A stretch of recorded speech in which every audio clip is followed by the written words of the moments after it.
जय हिंद दोस्तों, आप सभी का स्वागत है एक बार फिर से आपके अपने यूट्यूब चैनल यूनिक ज्ञान में। आज हम BA 6 semester history paper second का सिलेबस देखेंगे, जिसका कोर्स टाइटल है social and economic history of medieval India. देखेंगे हम कितने यूनिट हैं, क्या क्या टॉपिक्स हमें पढ़ने हैं। अगर आप चैनल पर नए हैं, चैनल को सब्सक्राइब कर लीजिए, क्योंकि पूरा सिलेबस कंप्लीट कराया जाएगा और प्रीवियस ईयर क्वेश्चन पेपर उसके बाद कराए जाएंगे और आपको एग्जाम से पहले मोस्ट इंपॉर्टेंट क्वेश्चंस की वीडियो भी लाई जाएगी और उसका पीडीएफ नोट्स भी आपको प्रोवाइड कराया जाएगा। जो नए हैं वो लोग जान लें, बाकी पुराने बच्चे तो जानते ही, पूरा सिलेबस कंप्लीट कराया जाता है और सभी क्वेश्चंस यहाँ से आपको देखने को मिलते हैं। अच्छे से हर एक टॉपिक को कम से कम समय में आपको समझाने का प्रयास किया जाता है और उसके नोट्स भी आपको प्रोवाइड कराए जाते हैं। तो चलिए देखते हैं क्या क्या चीज़ें हमें पढ़नी है। आप कमेंट में अपना 6 सेमेस्टर में क्या 2 सब्जेक्ट्स आपने लिए हैं अवश्य बताइएगा। आप किस यूनिवर्सिटी से हैं, आपकी यूनिवर्सिटी में एग्ज़ाम होने से पहले जिससे सिलेबस कवर करा दिया जाए और आपको उससे जो है अच्छा बेनिफिट देखने को मिलेगा। चैनल पर बने रहिए। चलिए देखते हैं क्या क्या हमें इसी सिलेबस में पढ़ना है। फर्स्ट यूनिट में हमें social and religious reformation movement, Hindi और अंग्रेजी दोनों भाषाओं में हम जानेंगे। बहुत से बच्चों को कमेंट आता है सर आप हिंदी में बता देते हैं या आप इंग्लिश में बता देते हैं, तो आपको हिंदी और इंग्लिश दोनों भाषाओं में दे दिया जा रहा है। ये जो सिलेबस बताया जा रहा है आपको टेलीग्राम चैनल पर भेज दिया जाएगा, जिसका लिंक डिस्क्रिप्शन बॉक्स में दिया गया है, या फिर आप टेलीग्राम पर यूनिक ज्ञान सर्च करेंगे आपको चैनल देखने को मिल जाएगा। Social and religious reformation movement, सामाजिक और धार्मिक आंदोलन के विषय में हमें फर्स्ट यूनिट में पढ़ना है कि उस समय कौन कौन से ऐसे आंदोलन हुए जो सामाजिक सुधार के लिए हुए या धार्मिक सुधार के लिए हुए। यूनिट सेकंड में हमें पढ़ना है रिफॉर्म्स इन मुस्लिम सोसाइटी, मुस्लिम समाज में क्या सुधार हुए, किन लोगों द्वारा हुए और कब हुए, ये सभी चीज़ें हमें सेकंड यूनिट में पढ़नी है। मेडिवल इंडिया में सोशल एंड इकोनॉमिक हिस्ट्री हमें पढ़नी है। तो ये मेडिवल इंडिया में जब मेडिवल हिस्ट्री है हमारी, उस समय क्या सुधार मुस्लिम समाज में हुए थे या सामाजिक एवं धार्मिक सुधार आंदोलन कौन कौन से हुए थे, उसको हमें जानना है। थर्ड यूनिट में हमें land revenue system during colonial period, औपनिवेशिक काल के दौरान भू राजस्व प्रणाली क्या है और परमानेंट सेटलमेंट क्या है, अस्थाई बंदोबस्त क्या है, इसको हमें पढ़ना है।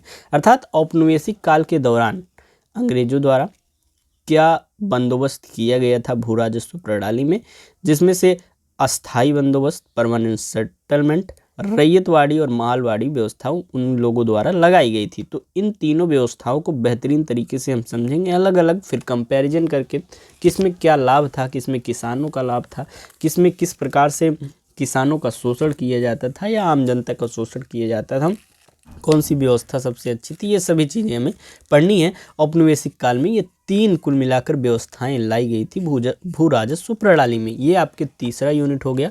चौथा यूनिट में आपको पढ़ना है decline of Indian handicrafts in British period, British काल में भारतीय हस्तकला का पतन कैसे हुआ। जैसे कि यहाँ से कच्चे माल को वह अपने ले जाते थे, वहाँ से वस्त्र बनाकर या जो भी चीज़ें बनाकर लाते थे, उच्च दामों पर यहाँ पर बेचते थे और वो अच्छे होते थे, लोग लेते भी थे। हस्तकला जो थी वह धीरे धीरे उसका पतन होने लगा था, उससे यहाँ के लोगों के जो कुटिल उद्योग है उस पर प्रभाव पड़ता है। तो ये सभी चीज़ें फोर्थ यूनिट में आपको पढ़नी है। Decline of Indian handicrafts in British period, British काल में भारतीय हस्तकला का पतन किस प्रकार से हुआ।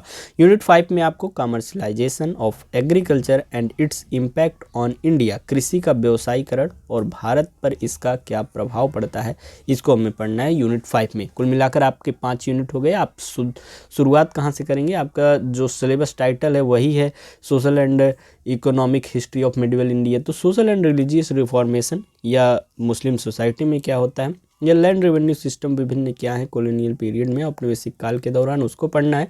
फिर हैंडीक्राफ्ट्स, हस्तकला का कैसे पतन हो जाता है और कृषि का व्यवसायीकरण और भारत पर उसका क्या प्रभाव पड़ता है। यूनिट 6 में आपको थियरी ऑफ ड्रेन वेल्थ, धन के निष्कासन का सिद्धांत, ये सभी जो टॉपिक्स बताए जा रहे हैं इसका आपको हर एक टॉपिक का क्लास कराया जाएगा और उसके नोट्स प्रोवाइड कराए जाएंगे। ये जो सिलेबस है आपको free of cost Telegram channel पर दे दिया जाएगा, लेकिन आपको हम अभी बता देते हैं क्योंकि सिलेबस है, आपको बताना आवश्यक है कि कैसे कैसे क्लासेस होंगी। एक प्रकार से पैटर्न आपको पता चल जाएगा। आपको जो क्लासेस कराई जाएंगी कंप्लीट सिलेबस, उसके नोट्स प्रोवाइड कराए जाएंगे। प्रीवियस ईयर क्वेश्चन पेपर उसका कराया जाएगा, उसके बाद उसके सॉल्यूशन भी कराए जाएंगे।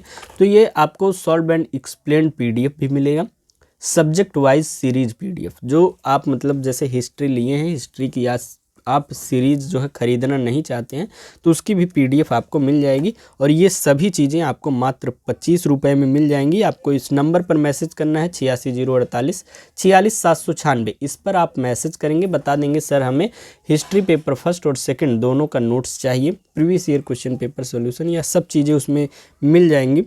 क्या करना है आपको, ये जो सिलेबस बताया जा रहा है चेक करके जाना है, जो सिलेबस पढ़ाया जा रहा है क्या उसी के नोट्स चाहिए। हिस्ट्री पेपर फर्स्ट और सेकंड दोनों का ग्रुप बन चुका है 5th सेमेस्टर में जैसे बना था, तो पिछले बच्चों ने तो ज्वाइन कर लिया है। अगर आप भी ज्वाइन करना चाहें तो ज्वाइन कर लीजिए, मात्र 25 रुपये में ग्रुप ज्वाइन कर लेंगे। वहाँ पर जो भी रेगुलरली क्लासेस चलती रहेंगी, PDF नोट्स मिलते रहेंगे, कम से कम समय में सरल शब्दों में आपको PDF नोट्स मिल जाएंगी जैसे कि हमेशा से मिलती आई हैं, और आपका उससे बहुत लाभ होता है। मात्र 25 रुपये एक सब्जेक्ट के, मतलब हिस्ट्री पेपर फर्स्ट के, हिस्ट्री पेपर सेकंड के 50 रुपये में आप बेहतरीन तैयारी एक सब्जेक्ट का कर पाएंगे। और कोई भी सब्जेक्ट का आपको चाहिए तो वह भी कमेंट में हमें बता दीजिए, उसके भी नोट्स आपको प्रोवाइड कराए जाएंगे, उसकी भी क्लासेस आपको प्रोवाइड कराई जाएंगी। हिस्ट्री के अलावा क्या सब्जेक्ट है आपका, तो हम बात कर रहे थे यूनिट 6 का, जिसमें हमें धन के निष्कासन का सिद्धांत पढ़ना है। यूनिट 7 में आपको development of railway and its impact, railway का विकास एवं उसका प्रभाव पढ़ना है, अर्थात रेलवे कब से शुरू हुई, किन के द्वारा शुरू की गई और उसका विकास क्या हुआ और उसका क्या प्रभाव पड़ा। जैसे कि आप समझ सकते हैं कि जब ट्रेन चली, रेल का विकास हुआ तो एक जगह से दूसरी जगह जाना आसान हो गया, कोई विद्रोह करता या लोगों तक जो है पहुंचना आसान हो गया। तो ये सभी चीज़ें विभिन्न प्रभाव पड़े जो कि आपको अच्छे से पढ़ाया जाएगा। यूनिट 8 में development of banking system in colonial period, औपनिवेशिक काल में बैंकिंग प्रणाली का विकास कैसे हुआ, क्या शुरुआत थी, पहले सेठ हुआ करते थे, सेठ से क्या हुए, फिर वहाँ पर पर्ची बनने लगी। आप पहले मूवी देखे होंगे, कोई भी चीज़ एक जगह से दूसरी जगह देनी रहती है तो हीरो के पास एक फटा नोट का आधा टुकड़ा रहता है, जो है जहाँ से लेना रहता है सामान वहाँ रहता है। तो वो सब व्यवस्था औपनिवेशिक काल में ही शुरू हुई थी। ये सभी चीज़ें हम पढ़ेंगे, अच्छे से एग्जाम्पल दे के आपको समझाएंगे। बाकी जो भी डाउट हो आप कमेंट सेक्शन में पूछ सकते हैं। हर एक सब्जेक्ट की अच्छी क्लास आपको प्रोवाइड कराई जाएगी। सब्जेक्ट आप अवश्य कमेंट में बता दीजिएगा, आप किस यूनिवर्सिटी से हैं यह भी कमेंट में हमें बताइएगा। चैनल को सब्सक्राइब कर लीजिए, अपने दोस्तों के पास भी शेयर करिए, क्योंकि बेहतरीन क्लासेस अब रेगुलरली इस पर आने वाली हैं आपके इस चैनल पर। धन्यवाद, मिलते हैं नेक्स्ट वीडियो में।